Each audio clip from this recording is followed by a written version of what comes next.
Page 15, theme from Rigoletto, which is another opera, but by a different composer. 3/4 time, 1 sharp, and the key signature, we're in the key of G major. Make sure you can do the G major scale.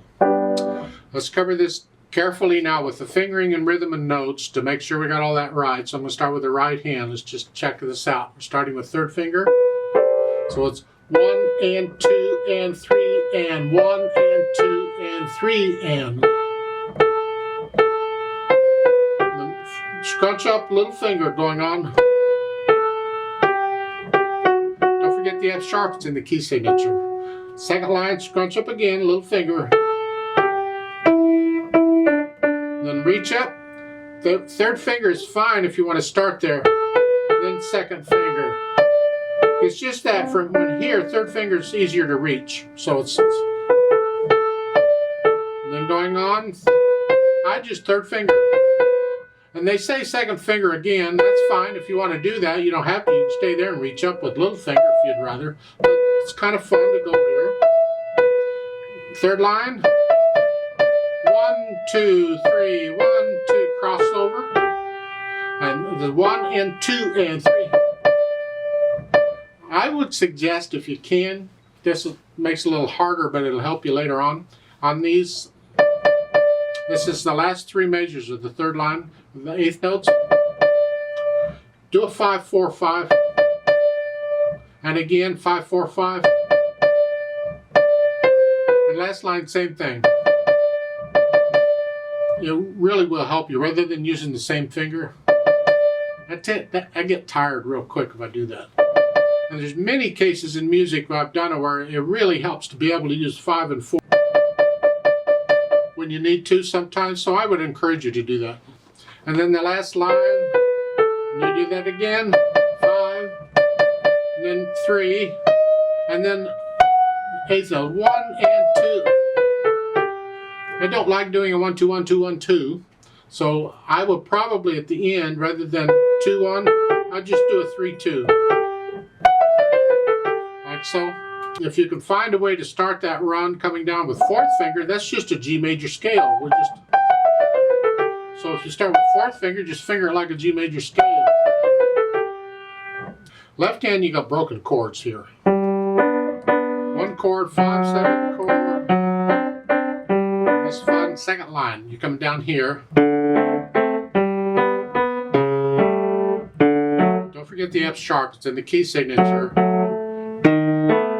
You can use 4th if you want, or 5th if you want. This is the last 2 measures, second line. Either one, 5 or 4. I like using 5th because it's easier to reach the next one. Now, third line down, third measure. Here, 4, here. That's fine.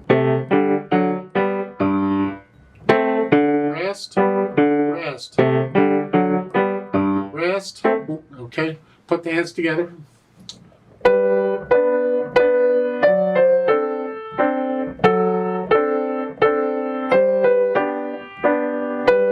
don't really see anything hard here in putting the hands together. You can work that out yourself, I hope. And then we go back and we add the articulation. Well, that's the slurs in the right hand.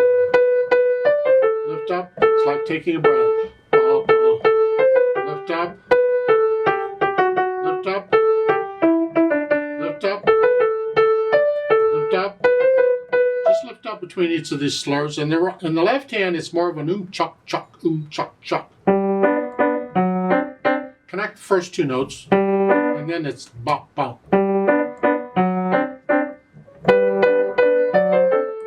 Now, in the second measure, or in the 4th measure and other measures similar to this, you see the little tenuto line above the note, or below the note, wherever. Well, it's a type of articulation, and people don't agree on what it means. In this piece, it mostly means make sure you bring the note out just a hair. Well, it's on the natural accent. The first beat of a measure is the natural accent anyway. So in my opinion, you don't need the tenuto line because you're going to go 1, 2, 3, 1, 2, 3. We want that, and that's that's all that's for.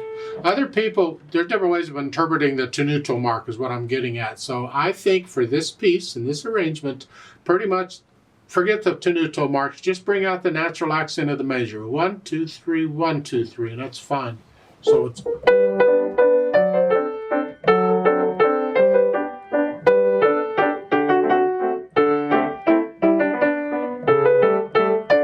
Now in the second line in the middle, yeah, bring that out a little more. Like so. Bring that out. So, but when you get to the third line, fourth measure over that half note with the tenuto, no. You're coming down off a phrase. I'm not going to put stress on the last note of a phrase. No, I think that's very unmusical. So just come down off it. So the third line, second measure.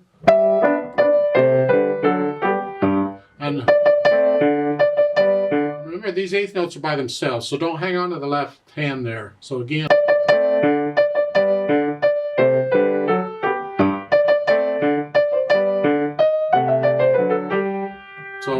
So forth.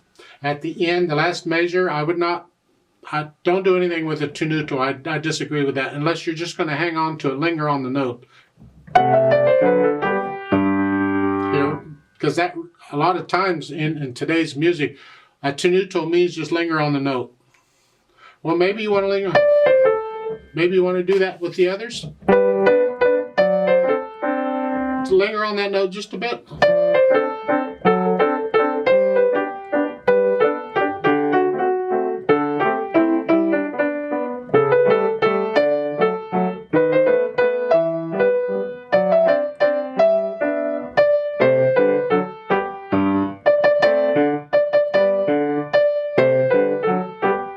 So if you want to interpret the tenuto lines like a lingering on it just a little bit, just a hair of a hesitation, not much. Don't throw the beat off.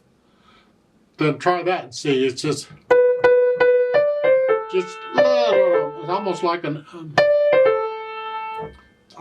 a dotted break or rhythm. It's more like a triplet.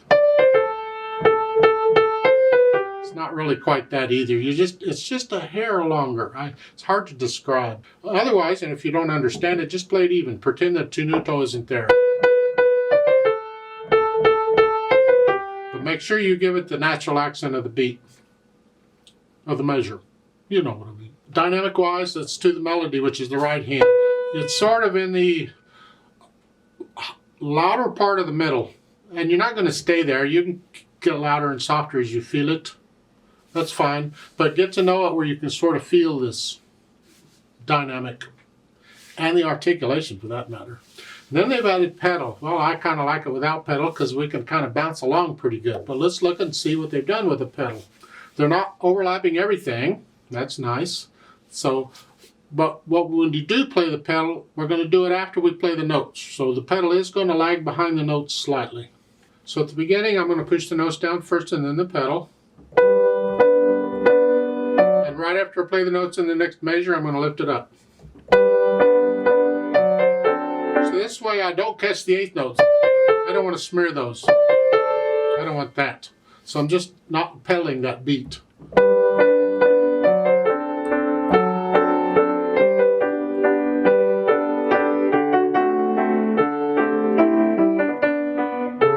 Now, second line, second measure here. I lift it up with the right hand. I want to hear a phrase, so I don't overlap it. I want to hear like taking a breath going on. So, and again, I'm going to lift it up with the phrasing, so I hear phrasing going. So starting with the third measure, the second line, it's here. Also, I am not pedaling the first beat where the eighth notes are. I didn't pedal the others with eighth notes. Why should I pedal this? So I'm not pedaling the first beat of those measures. So let's go back and start the second line. You're here.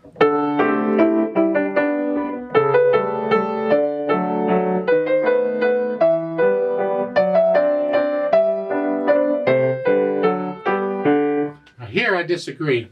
We get to the third line, third measure over, they're not pedaling that.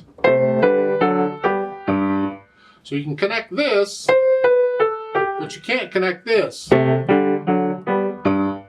I want to connect it. Well, the only way to do that is with pedal. The problem is now I got to pedal it with each beat because I don't want to smear it. Ugh. So I'm simply going to put the pedal down with each note.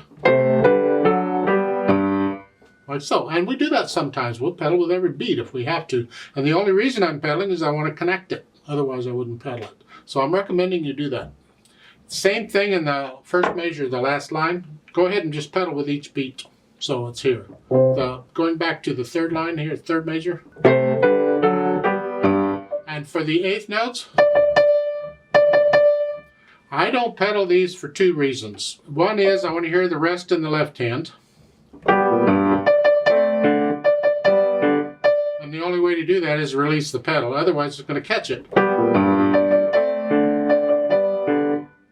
I want to release it. Secondly, I want to hear the eighth notes distinctly. I want to hear that pa-pa-pam. Here, I don't want to smear it. No. So I'm now pedaling the eighth notes, and this is the third line down, the last three measures. Don't pedal the eighth notes.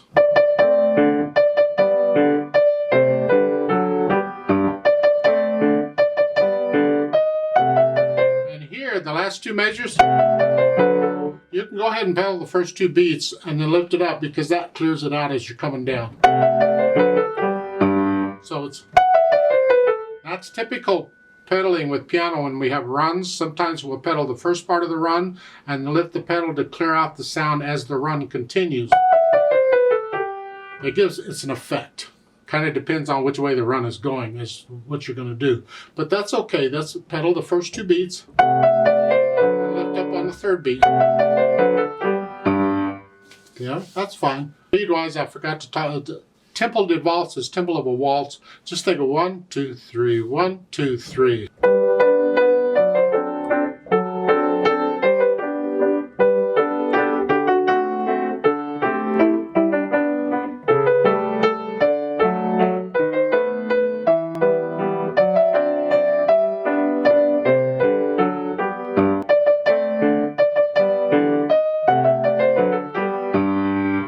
I'd like to play this with you very slowly to double check the notes and the rhythms. I'll pedal it as I'm suggesting to pedal it. That is, I'm pretty much pedaling most everything except the eighth notes until you get to the end. So I'll give us 3 counts. I'm not going to do any dynamics, so we'll just take it nice and slow. 1, ready, go.